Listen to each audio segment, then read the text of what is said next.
하나님 말씀 사도행전 24장 1절부터 9절까지 다 같이 읽겠습니다. 시작. 닷새 후에 대제사장 아나니아가 어떤 장로들과 한 변사 더둘로와 함께 내려와서 총독 앞에서 바울을 고소하니라. 바울을 부르매 더둘로가 송사하여 가로되 벨릭스가 우리가 당신을 힘입어 태평을 누리고 또 이 민족이 당신의 선견을 인하여 여러 가지로 개량된 것을 우리가 여러 모양으로나 어느 곳에서나 감사무지하옵나이다.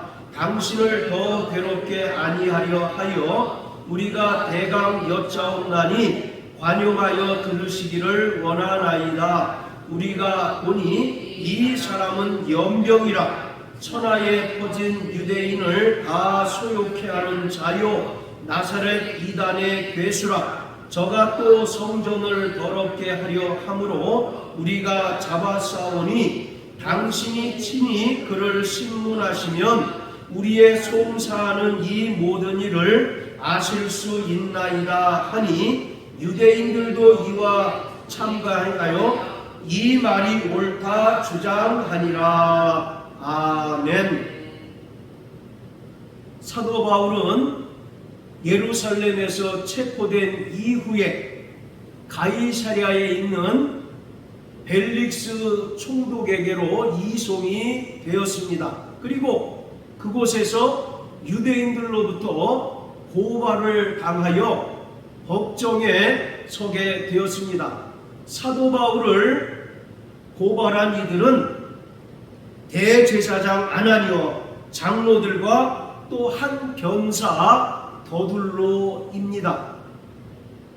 바로 변사 더둘로는 총독 벨릭스의 법정에서 바울을 고소한 자로서 율법을 통하여 사도 바울을 고발하였습니다.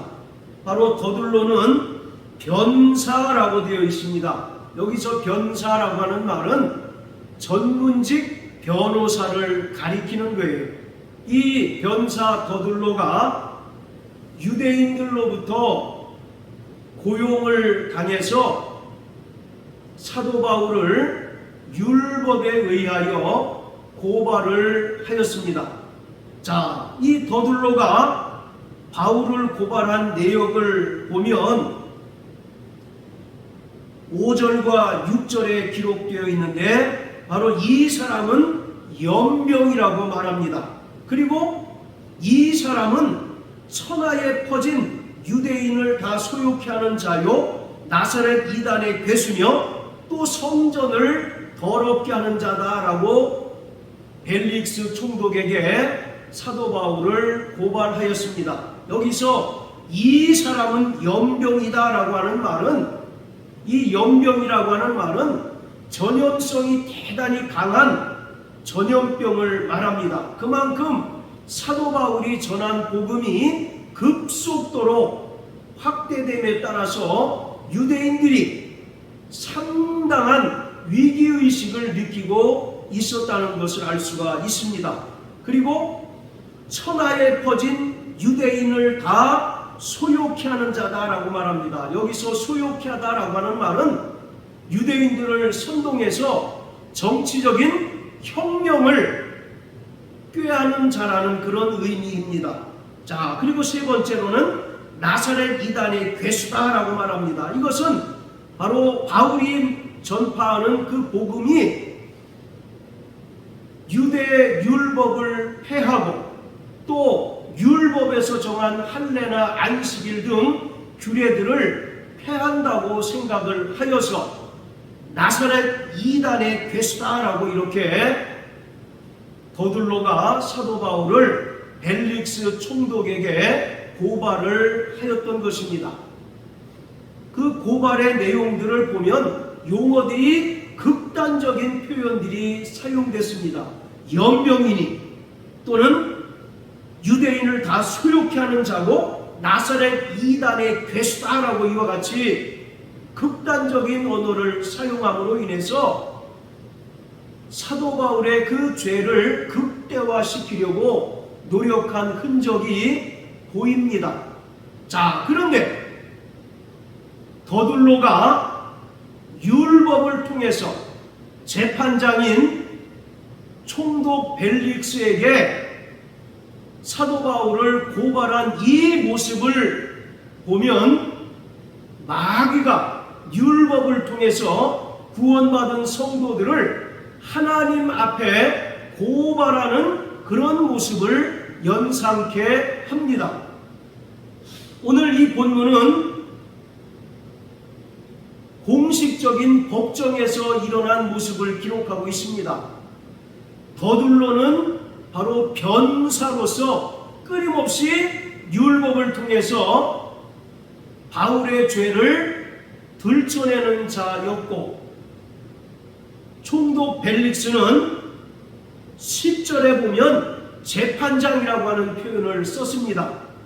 그리고 중간에 바울이 죄인으로 있는 것입니다.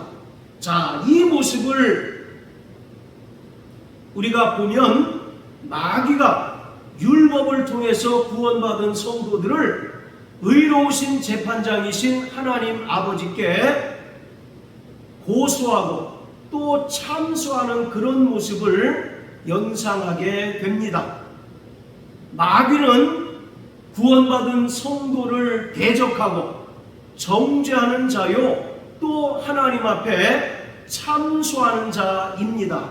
자, 로마서 8장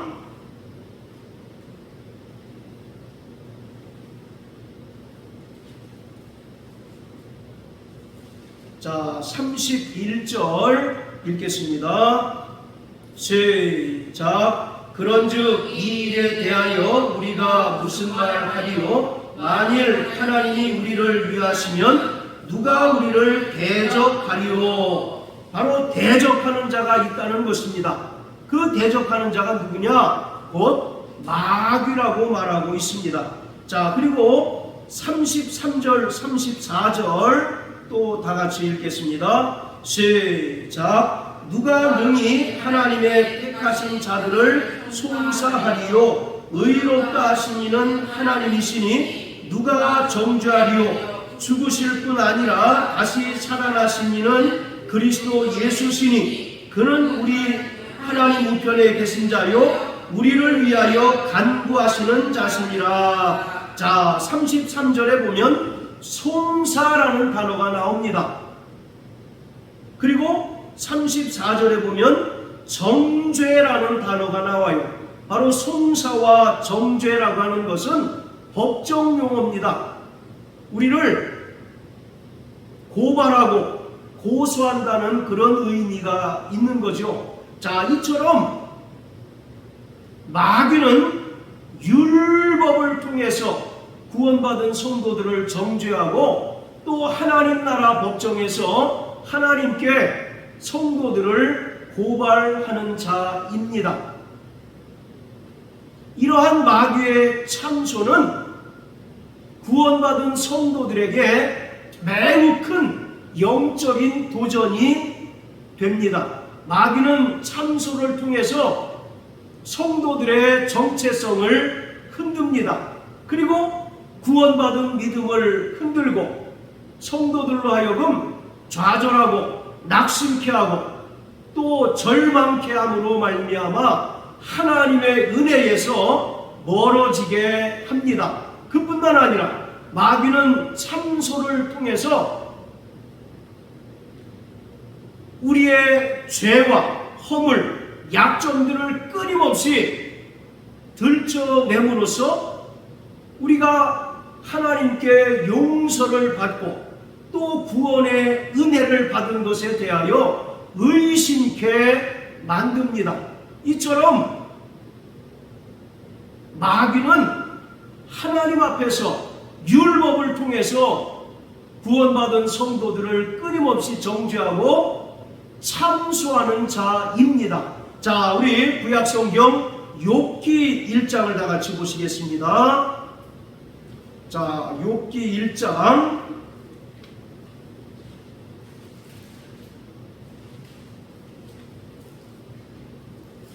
자, 6절부터 12절까지 다 같이 읽겠습니다. 시작. 하루는 하나님의 아들들이 와서 여호와 앞에 섰고 사단도 그들 가운데 왔는지라. 여호와께서 사단에게 이르시되 내가 어디서 왔느냐?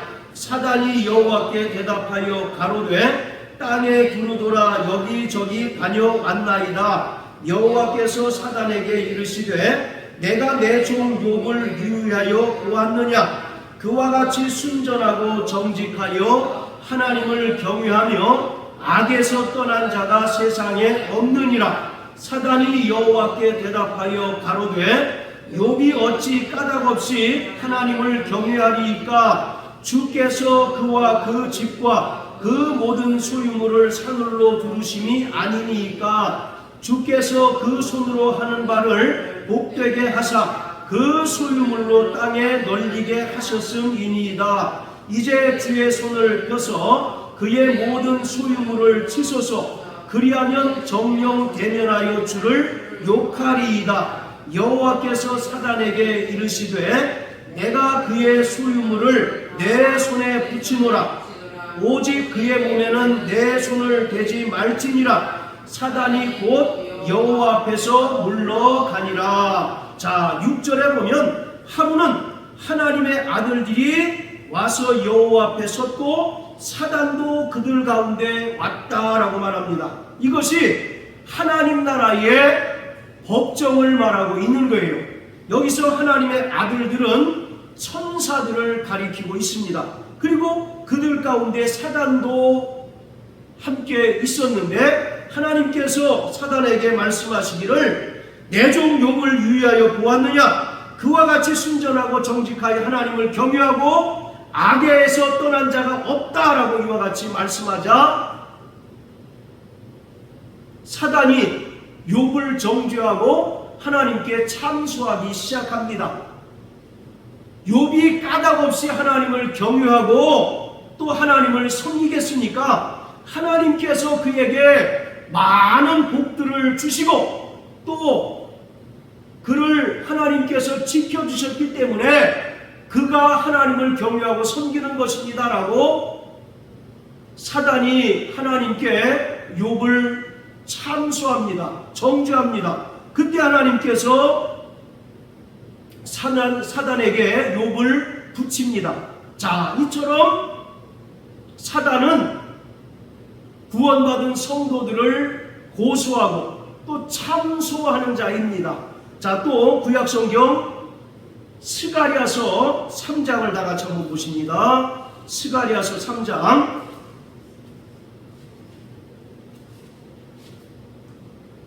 자, 1절부터 5절까지 다 같이 읽겠습니다. 시작. 대제사장 여호수아는 여호와의 사자 앞에 섰고 사단은 그의 우편에 서서 그를 대적하는 것을 여호와께서 내게 보이시니라. 여호와께서 사단에게 이르시되 사단아, 여호와가 너를 책망하노라. 예루살렘을 택한 여호와가 너를 책망하노라. 이는 불에서 꺼낸 그슬린 나무가 아니냐 하실 때에 여호수아가 더러운 옷을 입고 천사 앞에 섰는지라. 여호와께서 자기 앞에 선 자들에게 명하사 그 더러운 옷을 벗기라 하시고 또 여호수아에게 이르시되 내가 내 죄가를 제하여 버렸으니 내게 아름다운 옷을 입히리라 하시기로 내가 말하되 정한 관을 그 머리에 씌우소서 하매 곧 정한 관을 그 머리에 씌우며 옷을 입히고 여호와의 사자는 곁에 섰더라. 자, 1절에 보시면 대제사장 여호수아는 여호와의 사자 앞에 섰고 사단은 그 우편에 서서 그를 대적하였다라고 말합니다. 즉 사단이 여기서 대제사장 여호수아는 이스라엘 백성들을 가리킵니다.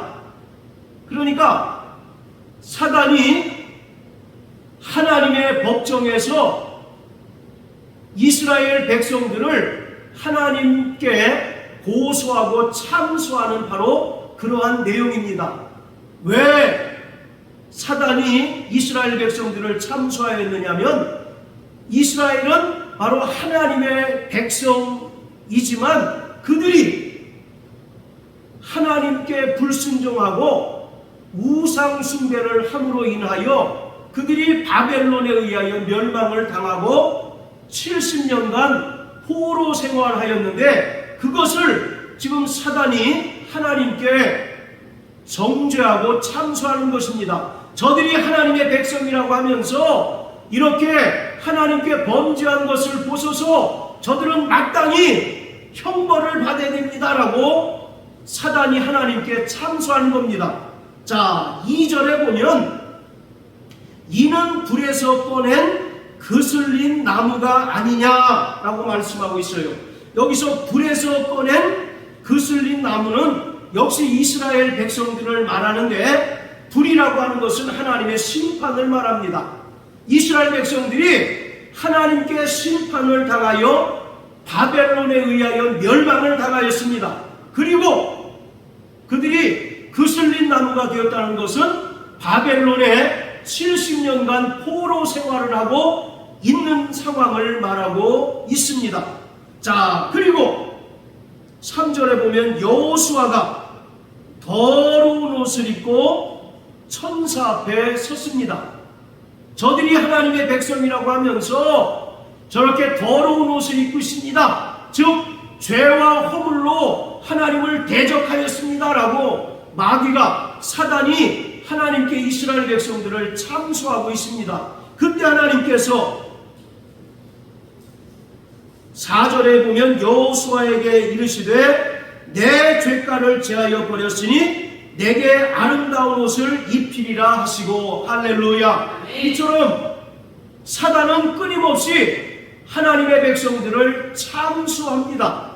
그러나 하나님께서 이스라엘 백성들을 비록 심판하셔서 바벨론에 의하여 멸망당하게 하시고 또 70년간 포로 생활하게 하셨지만 이스라엘을 구원하시고 또 회복시켜 주실 것을 말씀하고 있습니다.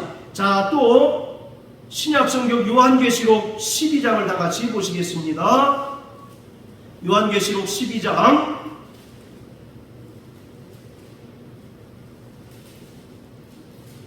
자 10절입니다.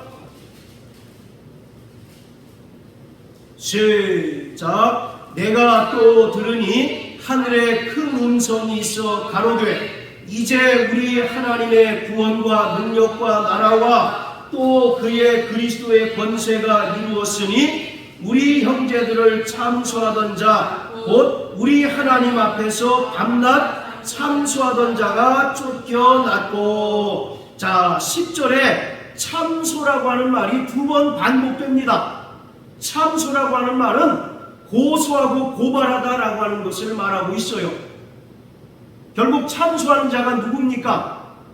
마귀요 사단이 율법을 통해서 하나님의 백성들 또 하나님의 자녀들을 하나님 앞에 고소하고 고발한다라고 말하고 있습니다. 자, 이처럼 마귀는 끊임없이 구원받은 성도들을 대적하고 성도들을 정죄하고 또 하나님께 참소하는 자입니다. 자, 이러한 마귀의 참소가 또 마귀의 정죄가 구원받은 성도들의 삶 가운데 실제적으로 어떤 모습으로 나타나느냐? 죄책감의 모습으로 나타납니다. 그리고 의심의 모습으로 나타나고 또 절망의 모습으로 나타나게 되는 거예요. 마귀가 율법을 통해서 구원받은 성도들을 참소할 때 믿음이 연약한 자들은 그로 인하여 죄책감에 빠지게 되고 또 의심이 발생하게 되고 또 절망할 수밖에 없습니다.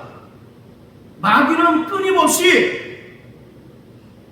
우리의 죄와 과거의 실패를 들춰냄으로 인하여 우리가 하나님께 용서받지 못한 자라고 하는 사실을 깨닫게 하고 결국 구원의 확신을 흔들리게 하는 자입니다. 그리고 마귀는 구원받은 성도들을 참소하고 정죄함으로써 수치심을 불러일으키고 또 성도들로 하여금 기도와 예배 그리고 교회 공동체와 멀어지게 만드는 거예요. 그뿐만 아니라 마귀는 구원받은 성도들을 율법으로 참소하여서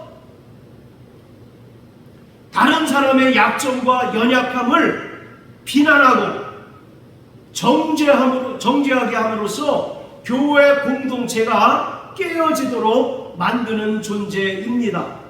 마태복음 7장 1절에 예수님께서 비판하지 말라고 말씀하고 있습니다. 여기서 비판이라고 하는 것은 정죄를 말합니다.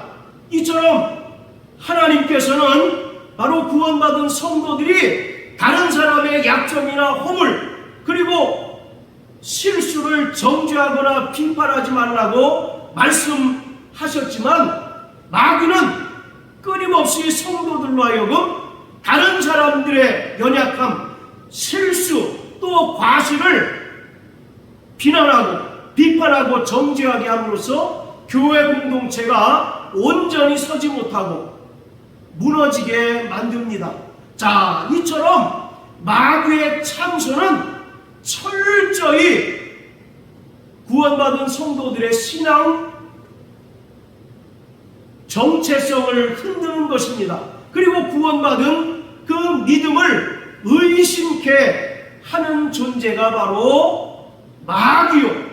또 마귀는 끊임없이 율법을 통해서 성도들을 참소하고 있습니다. 그러나 우리는 예수 그리스도의 십자가 죽음과 부활을 통하여 승리하였습니다. 할렐루야. 그뿐만 아니라 주님께서 영광의 보좌 우편에 좌정하셔서 우리를 위하여 중보해 주심으로 말미암아 마귀의 정죄에서 온전히 승리할 수 있습니다. 그뿐만 아니라 삼위 하나님께서 구원받은 성도들의 삶 가운데 구체적으로 관여하시고 도우심으로 말미암아 성도들은 마귀의 정죄로부터 얽매이지 아니하고 온전히 진리 안에서 자유한 삶을 살아낼 수가 있습니다. 자, 로마서 8장 28절을 다 같이 읽겠습니다. 로마서 8장 자 28절입니다. 시작. 우리가 알거니와 하나님을 사랑하는 자 곧 그 뜻대로 부르심을 입은 자들에게는 모든 것이 합력하여 선을 이루느니라. 할렐루야. 자, 여기서 하나님을 사랑하는 자 곧 그 뜻대로 부르심을 입은 자들, 이것은 바로 구원받은 성도들을 말하고 있습니다. 자, 그리고 여기서 모든 것은 삼위일체 하나님을 말씀합니다. 그래서 삼위일체 하나님께서 합력하셔서 선을 이루신다라고 말씀하고 있는데, 여기서 말하는 선은 구원받은 성도들의 최종적인 영화의 구원을 말합니다. 우리는 이 로마서 8장 28절의 말씀을 종종 다른 의미로 인용을 많이 하는 경우가 많아요. 우리가 서로 합력하여서 하나님의 영광을 나타내자라고 하는 그런 의미로 이 말씀을 인용하기도 하는데, 전혀 그런 의미가 아니라 삼위 하나님께서는 구원받은 성도들이 최종적인 영화의 구원에 이를 때까지 구체적으로 관여하시고 도우신다라는 그런 의미인 것입니다. 할렐루야. 그래서 성부 하나님께서는 우리를 어떻게 도우시느냐? 자, 31절부터 33절까지 사모님 한번 읽으세요. 누가 능히 하나님의 택하신 자들을 송사하리요. 8장 31절 33절까지. 그런즉 이 일에 대하여 우리가 무슨 말하리요? 만일 하나님이 우리를 위하시면 누가 우리를 대적하리요? 자기 아들을 아끼지 아니하시고 우리 모든 사람을 위하여 내어주시니가 어찌 그 아들과 함께 모든 것을 우리에게 의사로 주지 아니하시겠느냐? 누가 능히 하나님의 택하신 자들을 송사하리요? 의롭다 하신 이는 하나님이시니. 예, 그렇습니다. 바로 성부 하나님께서는 마귀가 율법을 통하여 우리를 대적하고 또 송사할지라도 우리를 의롭다라고 선언해 주십니다. 할렐루야. 이것이 바로 성부 하나님의 도우심입니다. 그렇기 때문에 구원받은 성도들은 성부 하나님의 생의로 말미암아 마귀의 정죄를 무력화시킬 수가 있는 것입니다. 자, 그뿐만 아니라 자 34절 또 읽으세요. 누가 정죄하리요? 34절 35절. 누가 정죄하리요? 죽으실 뿐 아니라 다시 살아나신 이는 그리스도 예수시니 그는 하나님 우리 편에 계신 자여 우리를 위하여 강구하시는 자시니라. 누가 우리를 그리스도의 사랑에서 끊으리요? 환난이나 공고나 핍박이나 격이나 적신이나 위험이나 칼이랴. 예, 자 이번에는 성자 예수님께서 구원받은 성도들을 구체적으로 어떻게 도우시는가를 말씀하고 있는데, 그는 죽으셨을 뿐만 아니라 다시 살아나셔서 영광의 보좌에 좌정하셔서 우리를 위하여 간구하여 주신다고 말씀합니다. 늘 우리를 위하여 구원받은 성도들이 이 땅을 살아가는 동안 믿음에 떨어지지 않도록 또 죄에 빠져 신음하지 않도록 성자 예수님께서는 우리를 위하여 친히 간구해 주시는 거예요. 그래서 35절에 우리를 그리스도의 사랑에서 그 어떤 것도 끊을 수 없다라고 말씀하고 있습니다. 자, 여기 표시해 놓으시고요. 누가복음 22장을 다 같이 보시겠습니다. 누가복음 22장.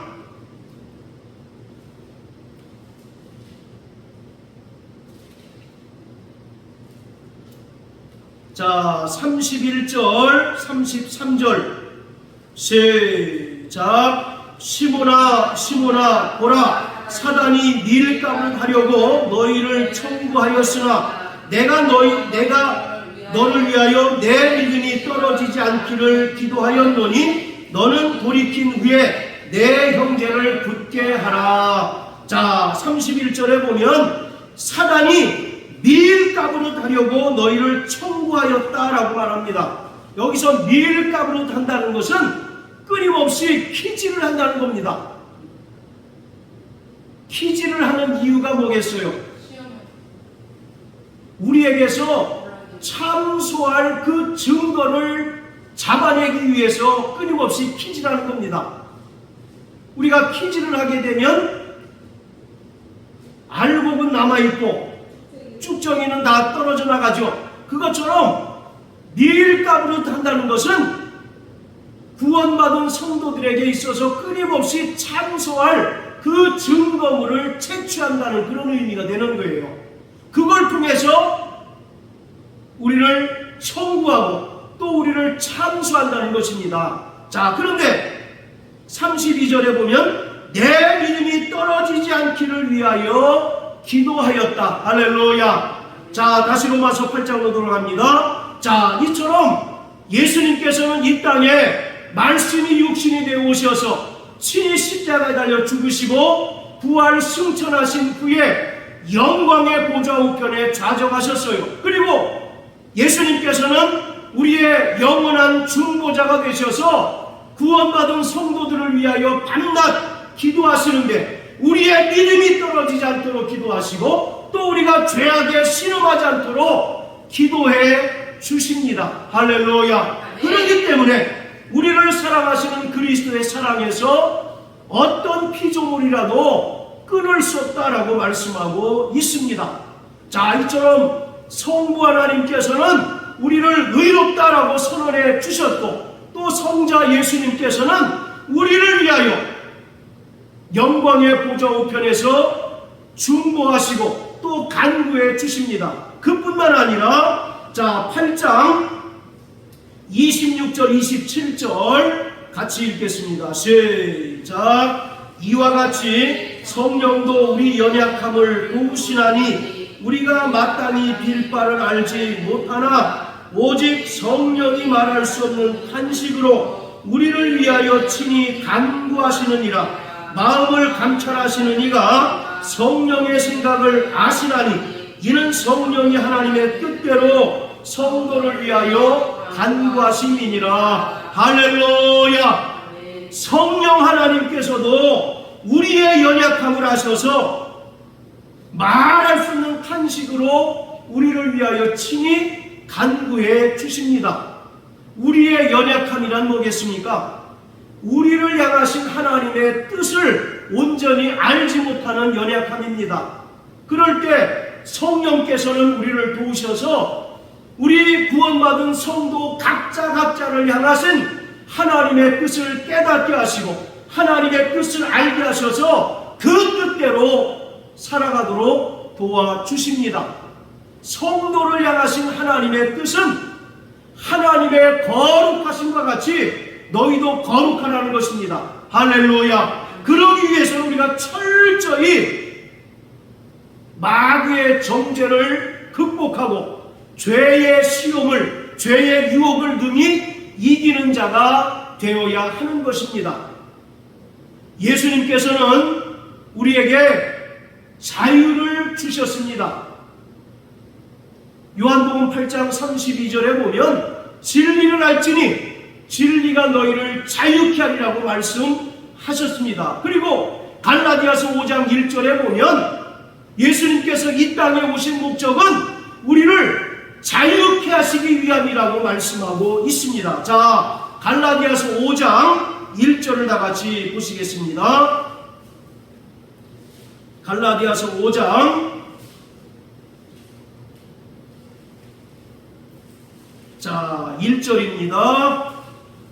시작. 그리스도께서 우리로 자유케 하려고 자유를 주셨으니 그러므로 굳세게 서서 다시는 종의 멍에를 매지 말라. 할렐루야. 바로 예수님께서 이 땅에 오신 것은 우리에게 자유케 하려고 오셨다라고 말씀하고 있습니다. 진리를 알지니 진리가 너희를 자유케 하리라고 말씀하신 것처럼 진리이신 예수님으로 말미암아 구원받은 성도들은 참된 자유를 누리며 살아가는 자들입니다. 자, 그런데 여기서 말하는 자유는 우리가 세 가지의 자유입니다. 그 첫 번째, 우리는 죄와 사망의 권세로부터 자유한 자가 되었습니다. 자, 따라하세요. 나는 죄와 사망의 권세로부터 자유한 자가 되었다.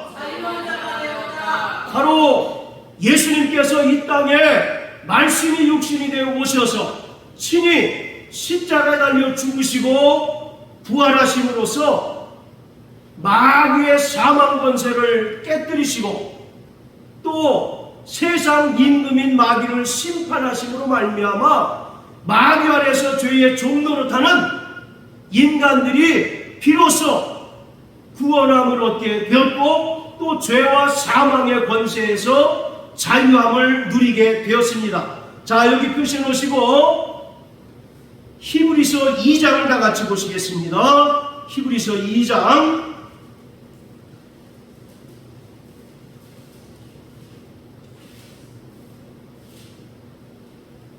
자, 14절부터 16절까지 같이 읽겠습니다. 시작. 자녀들은 혈육에 함께 속하였음에 그도 또한 한 모양으로 혈육에 함께 속하심은 사망으로 말미암아 사망의 세력을 잡은 자 곧 마귀를 없이 하시며 또 죽기를 무서워함으로 일생에 매여 종노릇하는 모든 자들을 놓아주려 하심이니 이는 실로 천사들을 붙들어 주려 하심이 아니요 오직 아브라함의 자손을 붙들어 주려 하심이라. 바로 하나님의 아들 예수께서 이 땅에 말씀이 육신이 되어 오신 목적에 대해서 설명하고 있습니다. 그가 이 땅에 사람으로 오신 것은 사망의 세력을 잡은 자 곧 마귀를 없이 하시며 또 마귀 안에서 죽기를 두려워하며 일생에 매여 종노릇하는 인간들을 구원해 주시기 위함이다 라고 말씀하고 있습니다. 그러므로 예수님께서는 십자가의 죽음과 부활을 통하여 우리에게 죄와 사망의 권세에서 자유케 해 주셨습니다. 이것에 대한 가장 강력한 표적은 우리가 예수 이름으로 더러운 귀신을 내어 쫓는 것입니다. 마가복음 16장 17절 18절에 보면 믿는 자들에게 이러한 표적이 따르리니 저희가 내 이름으로 귀신을 내어 쫓는다라고 말합니다. 또 마태복음 12장 28절에 보면 성령을 힘입어 귀신을 내어 쫓는 것이면 하나님의 나라가 너희에게 이미 임하였다라고 말씀하고 있어요. 바로 성령을 힘입어 귀신을 내어 쫓는다는 것은 세상 임금인 마귀가 심판을 받았고 마귀의 가장 강력한 무기인 사망 권세가 완벽하게 깨어진 것을 말하고 있습니다. 할렐루야.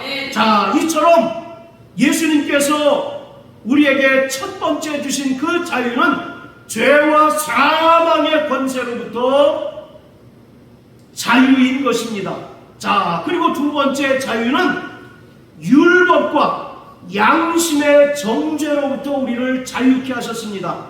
자, 따라하세요. 나는 율법과 양심의 정죄로부터 자유한 자가 되었다. 할렐루야.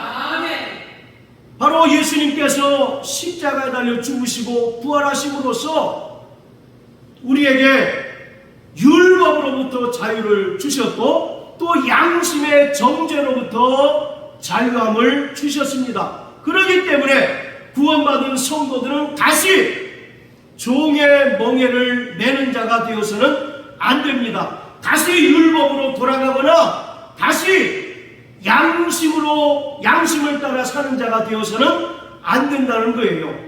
바로 인간들에게 누구나 다 양심이 있습니다. 양심은 율법을 받지 못한 이방인들에게는 율법의 기능을 하는 것입니다. 끊임없이 우리를 감찰하기도 하고 때로는 하나님께 우리를 정죄하고 고소하는 역할을 하는 것이 바로 양심입니다. 그래서 우리는 과거에도 양심에 꺼리끼지 않는 삶을 살려고 부단 노력하지 않았습니까? 이처럼 양심이라고 하는 것은 율법과 같은 기능을 하는 것으로서 우리를 감찰하기도 하고 또 때로는 율법과 같이 우리를 정죄하는 기능을 합니다.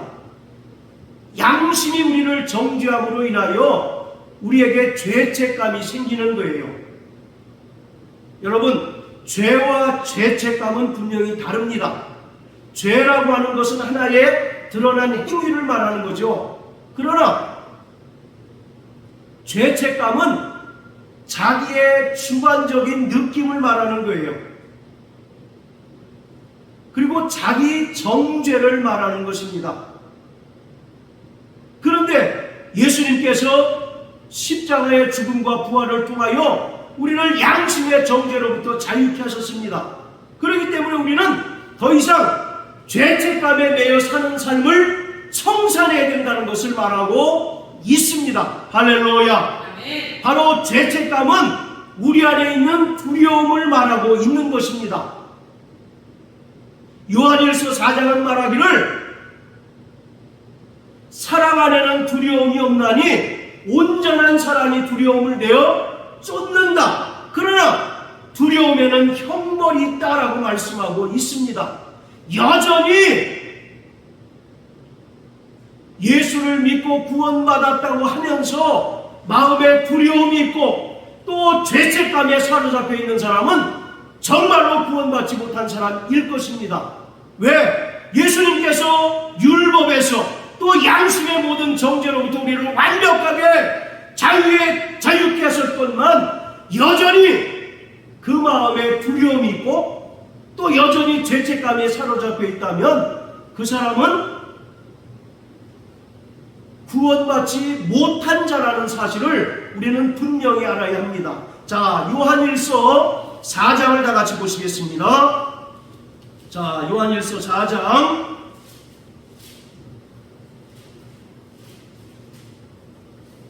자, 15절부터 19절까지 시작. 누구든지 예수를 하나님의 아들이라 시인하면 하나님이 저 안에 거하시고 저도 하나님 안에 거하시느니라. 하나님이 우리를 사랑하시는 사랑을 우리가 알고 믿었노니 하나님은 사랑이시라. 사랑 안에 거하는 자는 하나님 안에 거하고 하나님도 그 안에 거하시느니라. 이로써 사랑이 우리 안에 온전히 이룬 것은 우리로 심판날에 담대함을 가지게 하려 함이니 주의 어떠하심과 같이 우리도 세상에서 그러하니라. 사랑 안에 두려움이 없고 온전한 사랑이 두려움을 내어 쫓나니 두려움에는 형벌이 있음이라. 두려워하는 자는 사랑 안에서 온전히 이루지 못하였느니라. 우리가 사랑함은 그가 먼저 우리를 사랑하셨습니다. 할렐루야. 자, 15절 보세요. 누구든지 예수를 하나님의 아들이라 시인하면, 예수를 하나님의 아들 그리고 그리스도로 시인하면 우리가 다 구원을 받습니다. 할렐루야. 이처럼 구원받은 자들은 그 안에 하나님이 거하시고 또 하나님의 사랑이 거하신다라고 말씀하고 있습니다. 그래서 18절에 보시면 사랑 안에는 두려움이 없고 온전한 사랑이 두려움을 내어 쫓는다라고 말합니다. 자, 여기서 두려움은 뭐에 대한 두려움일까요? 심판에 대한 두려움입니다. 자, 17절 읽어보세요. 이로써 사랑이 우리에게 온전히 이룬 것은 우리로 심판날에 담대함을 가지게 하려 함이니. 할렐루야. 바로 심판에 대한 두려움이 없는 겁니다. 구원받은 자는 그 안에 하나님이 거하시고 또 하나님의 사랑이 거하시기 때문에 지옥 심판에 대한 두려움이 없는 거예요. 그런데 구원받았다고 말하지만 여전히 그 안에 두려움이 있다면 18절에 뭐라고 얘기합니까? 두려움에는 뭐가 있어요? 형벌이 있다라고 말합니다. 영원한 심판이 있다는 것을 말하고 있어요. 그렇기 때문에 우리가 예수님의 은혜를 믿음으로 말미암아 구원받았고 하나님의 자녀가 되었다면 모든 죄책감으로부터 완전히 벗어나야 합니다. 자유함을 얻어야 합니다. 우리가 하나님께 범죄하였을지라도 회개할 때 하나님께서는 우리의 죄를 도말하시고 우리의 죄를 기억지 아니하여 주십니다. 그렇기 때문에 회개한 것에 대하여 우리는 더 이상 죄책감을 가질 필요가 없고 또 회개함으로 말미암아 우리 안에 있는 죄책감을, 죄에 대한 두려움을 완전히 파괴할 수 있는 자가 되어야 합니다. 어떤 노숙자가 있었어요. 이 사람은 여러 날 동안 아무것도 먹지 못해가지고 이 배가죽이 등가죽에 붙을 정도로 허기가 졌습니다. 그래서 이 사람이 생각하기를 이대로 가다가는 자신이 내가 죽겠다. 그래서 오늘은 아무 식당에나 가서 내가 양껏 먹고 무전취식을 하리라. 그리고 차라리 경찰서에 들어가면 홍밥이라도 줄 터이니 그 편이 낫겠다 싶어가지고 어느 식당에 갈까 두리번두리번거립니다. 그런데 마침 옆에서 짜장면 냄새가 그 코를 자극을 합니다. 그래, 오늘은 이 식당으로 정했다 싶어가지고 들어가서 먹고 싶은 만큼 짜장면을 양껏 먹었어요. 막바람에 개눈 감추듯 짜장면을 먹었습니다. 그리고 나서 주인이 한눈 파는 사이에 내다 도망갈 생각을 하고 이리저리 살피고 있었습니다. 그때 마침 그 주인이 다른 일로 바쁜 사위에 36개 주랭랑을 쳤습니다. 그런데 그 뒤를 보니까 그 주인이 막 쫓아오는 거예요. 짜장면집 주인이 막 잡으려고 쫓아와요. 그래서 걸어가 날 살려라 끊임없이 도망쳤는데 이번에는 짜장면집 주인이 자전거를 타고 쫓아오네. 아, 저 독한 사람 그 짜장면 한 그릇에 얼마 한다고 그 생각을 하고 계속 도망쳤는데 막다른 골목에 이르렀습니다.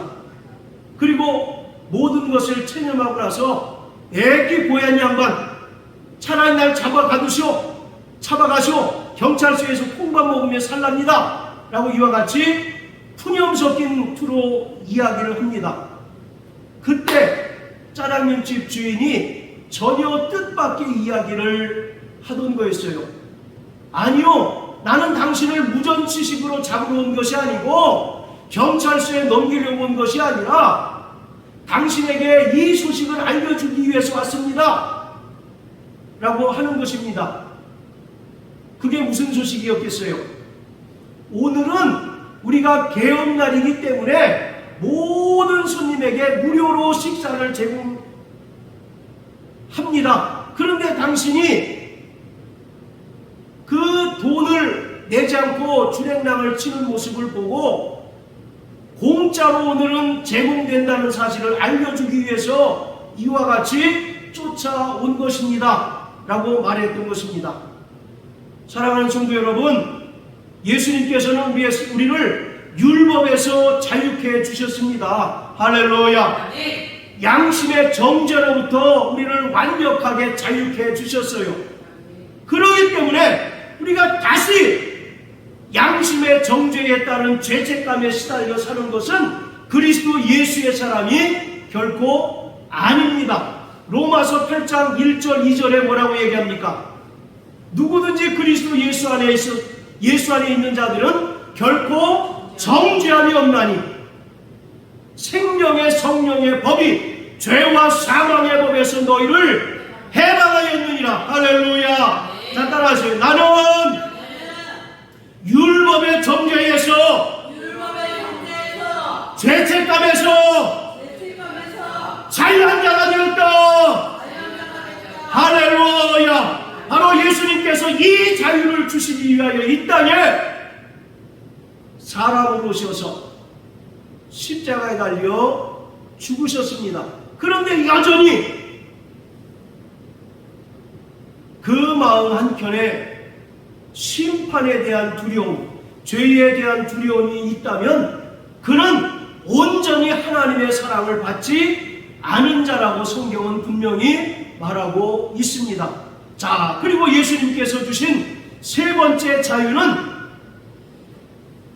종교적인 전통, 종교적인 유전으로부터 우리를 자유케 하셨습니다. 이것을 아디아포라라고 합니다. 자, 따라해보세요. 아디아포라. 이 아디아포라라고 하는 말은 하찮은 그런 뜻이에요. 그러니까 이것을 지키든 지키지 않든 구원과 무관한 것을 말하고 있는 거예요. 그런데 꼭 이것을 지켜야만 된다고 강요하는 그런 거 있죠. 그게 바로 아디아포라라는 것입니다. 그런 것들로부터 우리는 완벽하게 자유할 수 있어야 합니다. 자, 따라하세요. 나는 죄와 사망의 권세로부터 자유한다. 율법의 정죄와 죄책감으로부터 자유한 자다. 종교적인 유전과 전통으로부터 자유한 자가 되었다. 종교적인 유전과 자유한 자가 되었다. 할렐루야. 이것이 오늘 갈라디아서 5장 1절에서 예수님께서 우리에게 주신 세 가지 자유인 것입니다. 우리는 끊임없이 우리를 대적하고 또 우리를 율법을 통해서 참수하고 정죄하는 마귀의 정죄를 극복하며 사는 자가 되어야 합니다. 그런데 이것은 인간의 힘이나 인간의 노력으로 극복하고 이길 수 있는 것이 아니라 철저히 성령 하나님의 도우심이 있을 때 우리가 온전히 이길 수 있습니다. 자, 고린도후서 3장을 다 같이 보시겠습니다. 고린도후서 3장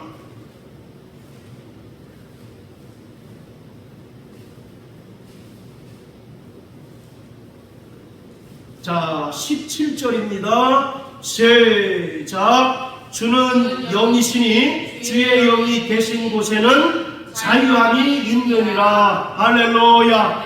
그리고 아까 우리가 읽었던 로마서 8장 1절 2절의 말씀, 생명의 성령의 법으로 말미암아 죄와 사망의 법인 율법으로부터 우리가 해방되었다라고 말씀하고 있어요. 이처럼 마귀는 끊임없이 구원받은 성도들이라 할지라도 과거의 죄와 실패와 허물들을 들춰냄으로써 우리를 정죄하고 또 하나님 은혜와 멀어지게 만들고 구원의 믿음을 파괴시키려고 혈안이 되어 있지만, 이것을 극복하고 이길 수 있는 유일한 방법은 성령 하나님의 도우심을 받는 것입니다. 우리가 성령 안에서 참된 자유를 누리며 살아갈 때 마귀의 정죄를 극복하고 이길 수 있습니다. 그리고 우리가 이 땅을 살아가는 동안 혹여 죄를 범하였을 때 즉시 회개할 때 하나님께서는 우리의 모든 죄를 다 사하시고 우리를 불의에서 건져내 주십니다. 요한일서 1장 9절에 보면 하나님은 미쁘시고 의로우사 우리가 죄를 자백하면 우리의 죄를 사하시며 우리를 불의에서 건지신다라고 말씀하고 있습니다. 사랑하는 성도 여러분, 성령 안에서 참된 자유를 누리는 자 되시길 주님의 이름으로 축복합니다. 우리가 예수를 믿는다면서 여전히 알지 못하는 두려움과 죄책감에 사로잡혀 사는 사람들이 너무나 많다는 것입니다. 그런 사람들은 참된 은혜를 누리지 못하는 것이고 주님께서 주신 그 자유를 누리지 못하는 것이고, 그것을 더욱더 발판 삼아서 마귀는 우리를 집어삼키려고 혈안이 되어 있습니다. 그러므로 주 안에서 참된 자유를 누리시는 자 되시길 예수 이름으로 축복합니다. 주의 영이신 성령 안에서 참된 자유를 누리심으로 말미암아 마귀의 모든 참소와 정죄를 이기고 날마다 승리하는 거룩한 믿음의 성도 되시길 예수님 이름으로 축복합니다. 할렐루야.